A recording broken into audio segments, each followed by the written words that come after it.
Hello, this is Sarah Brosh. Welcome back to my channel.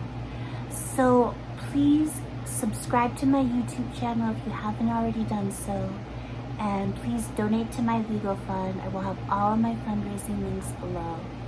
And please like and comment and share my videos. It would mean the absolute world to me. And my wonderful attorneys at Rendezvous Legal Group are going to be back in court in September. And I really want to get them paid. And I have like a $32,000 legal bill, and growing. So please, if you would donate to my legal fund, it would mean the world to me. Okay, so what I want to talk about in this video, and I want to keep it I don't want it to get too long, is that I want to talk about ACLU President Deborah Archer, and I also want to talk about Fordham Law Professor Bennett Capers, and he was just visiting at Yale Law School this past semester, and there's no doubt in my mind that was Yale richly rewarding him for having contributed to the Get Sarah Brosh Killed Black Trauma Moral Outrage industry, which is particularly prevalent in US law schools.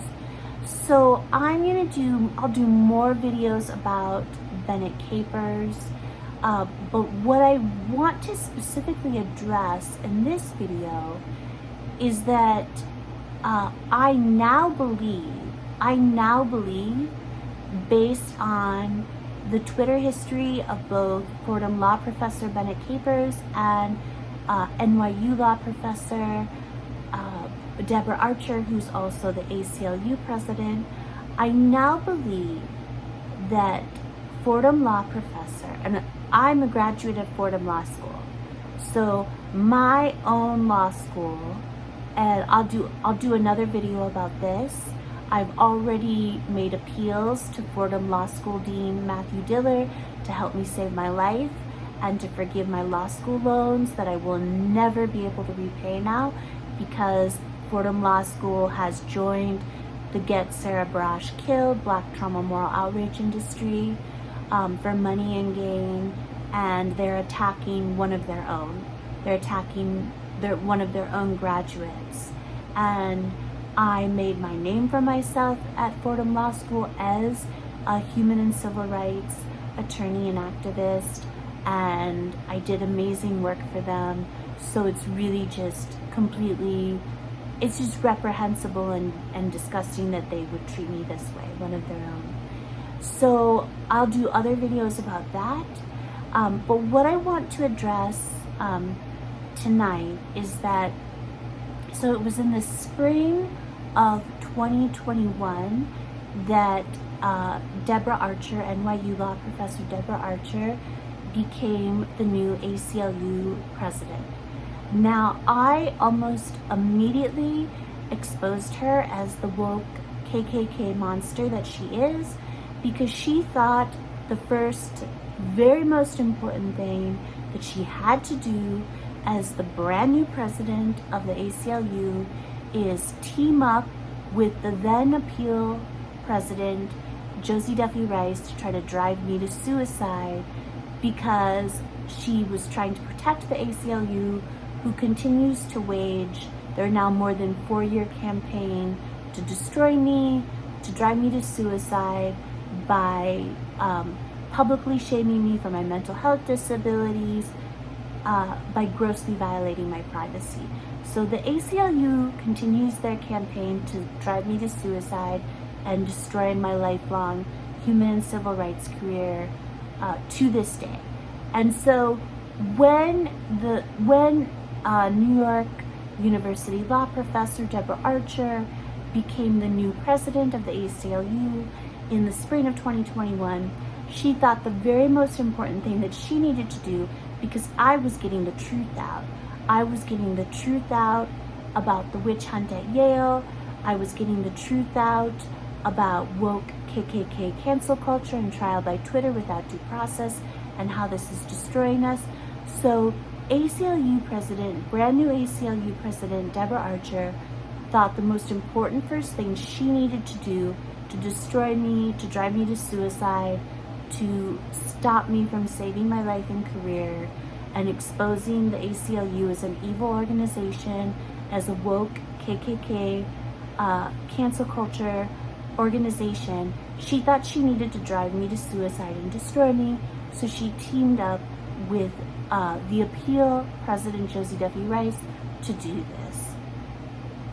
And so I exposed her as the woke KKK cancel culture monster that she is, and I exposed her for what she did to me.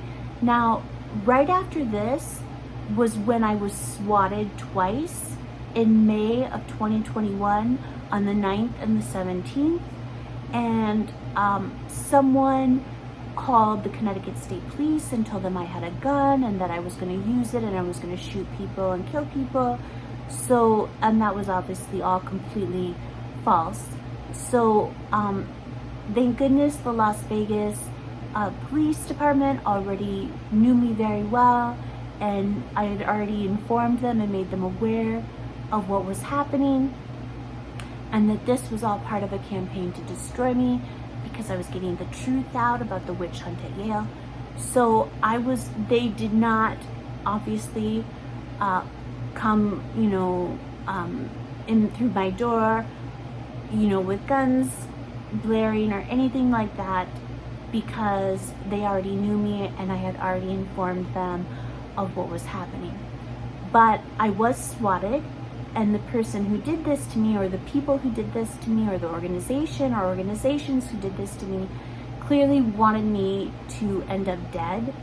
So that's, that's the purpose of swatting someone. Now, I believe, based on a lot of evidence I won't get into right this second, but I believe that the new ACLU president, Deborah Archer, may have been involved. I believe that the appeal president, Josie Duffy Rice, may have been involved. I believe that then the appeal affiliate, the attorney Rebecca Kavanaugh, may have been involved in me being swatted twice in May 2021.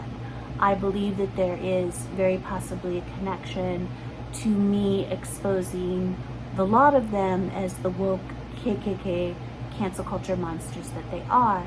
So now, when I discovered a bit ago that Fordham Law Professor Bennett Capers had written a Living While Black Race Hoax death threat article against me for the Minnesota Law Review called "The Law School is a White Space," and that this is a complete, it's ludicrous, it's a farce of a law school journal article. It is a complete race-baiting dystopian fantasy made out of whole cloth. So Fordham Law Professor Bennett Capers wrote this article, and he basically now has built his entire legal academic career on my back, and I am basically the raison d'etre for his center on, I believe it's called Race, Law, and Justice at Fordham Law School. So he is totally all in on the Get Sarah Brosh Killed Black Trauma Moral Outrage industry as the basis and the foundation for his legal academic career. So now, when I first discovered that he had done this to me and that my own law school had done this to me, I didn't immediately realize what I now believe to be true. So what I now believe to be true is based on his Twitter history and the Twitter history of ACLU President Deborah Archer. What I now believe to be true is I believe that Fordham Law Professor Bennett Capers explicitly and specifically wrote the race-baiting dystopian fantasy article about me for the Minnesota Law Review, which is the basis of his legal academic career. I believe that he wrote that to retaliate against me for having exposed ACLU President Deborah Archer for the woke KKK KKK monster that she is. I believe that he wrote that specifically to attack me, to destroy me, to retaliate against me for having exposed Deborah Archer, ACLU president, NYU law prof, for the monster that she is. That's what I believe now. And a lot of this has to do with the timing and his Twitter history and the Twitter history of Deborah Archer. So Fordham Law Professor Bennett Capers, he had this conference that Elijah Anderson, Yale sociology professor Elijah Anderson, who helped lead the witch hunt at Yale, and who just published a Living While Black Race hoax death threat book against me called Black and White Space.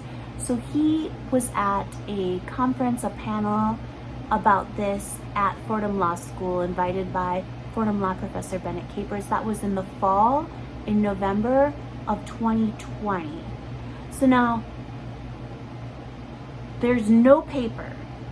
The law school as a white space paper does not come to fruition, is not even, a flicker in the imagination of Fordham Law Professor Bennett Capers until after spring 2021, when I start exposing new ACLU President Deborah Archer, who has a long-standing history and relationship with Fordham Law Professor Bennett Capers, as the woke KKK monster that she is, in spring of 2021. Then all of a sudden, now Bennett Capers, Fordham Law Professor Bennett Capers, decides that he needs to write this race-baiting dystopian fantasy about me, which I figure is the central genocidal villain, to destroy me, to retaliate against me for having exposed ACLU President Deborah Archer. That is what I now believe to be true. Do I know it for a fact? No. I believe it, but I do believe it to be true. So I'm going to do more videos about this. I will do many more videos about this, but I don't want this video to get too long. So I think I'll just stop there for now. But I just want, that's the point that I wanted to make. I now believe that he specifically and explicitly wrote this race-baiting dystopian fantasy law school journal article in the Minnesota Law Review to retaliate against me for having exposed ACLU President Deborah Archer as the monster that she is. So I'll stop there. I will have a lot more to say about this, but I will have all of my fundraising links below. Please subscribe to my YouTube channel. Please donate to my legal fund. We are going to end cancel culture and trial by Twitter, and we're going to end the Get Sarah Brash Killed Black Trauma Moral Outrage industry. And I love you all so much, and have a great night. I'll talk to you soon. Okay.